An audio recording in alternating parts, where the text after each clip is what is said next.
UP के मेरठ में पति की हत्या कर शव के 15 टुकड़े करने और टुकड़ों को ड्रम में छिपाने वाली पत्नी और उसके प्रेमी की गिरफ्तारी के बाद से लगातार कई बड़े खुलासे हो रहे हैं। अब सौरभ के परिजनों ने आरोप लगाया है कि मुस्कान के माता पिता झूठ बोल रहे हैं। उनका ये कहना है कि उन्हें घटना के बारे में पहले से पता नहीं था, पूरी तरह गलत है। ये नहीं, सौरभ के परिजनों ने यह भी दावा किया कि 6 साल की बेटी भी लोगों से कह रही थी कि पापा ड्रम में है, उसे भी सब कुछ पता था। हालांकि इस बारे में पुलिस का अलग ही दावा निकलकर सामने आ रहा है। सौरभ की मां रेणु देवी ने कहा कि मुस्कान अब अपनी बेटी को ही दोषी बताकर केवल पुलिस को गुमराह करने की कोशिश कर रहे हैं। हकीकत यह है कि मुस्कान की मां को अपराध के बारे में पहले से पता था। कानूनी कार्रवाई से खुद को बचाने के लिए ही वो पुलिस थाने गए थे।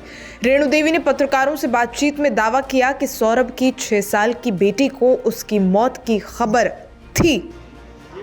हमें कुछ लोगों से पता चला है कि वो सौरभ की बेटी कह रही थी पापा ड्रम में है। हालांकि पीटीआई भाषा और बाकी रिपोर्ट्स की माने तो इस बारे में पूछने पर पुलिस अधीक्षक आयुष विक्रम सिंह का कहना है कि ऐसा कुछ नहीं है।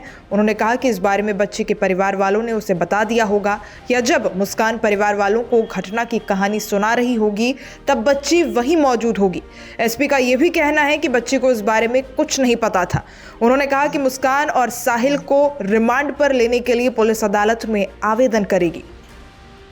एसपी का कहना है कि मुस्कान ने पुलिस को बताया है कि वो पिछले साल नवंबर से ही अपने पति सौरभ की हत्या करने की साजिश रच रही थी।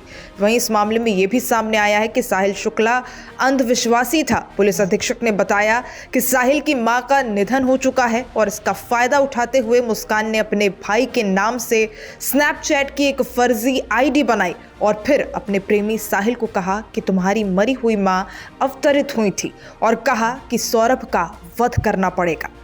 एसपी ने बताया कि दरअसल मुस्कान ने साहिल को ऐसा अनुभव कराया कि वो साहिल की मां से बात कर सकती है। इसके बाद मुस्कान ने अपने दोस्तों से ऐसी जगह के बारे में पूछा जहां पूजा के बाद सामान दबाया जा सके। मुस्कान साजिश रच रही थी कि कोई ऐसी जगह मिल जाए जहां हत्या के बाद शव को जमीन में गाड़ा जा सके।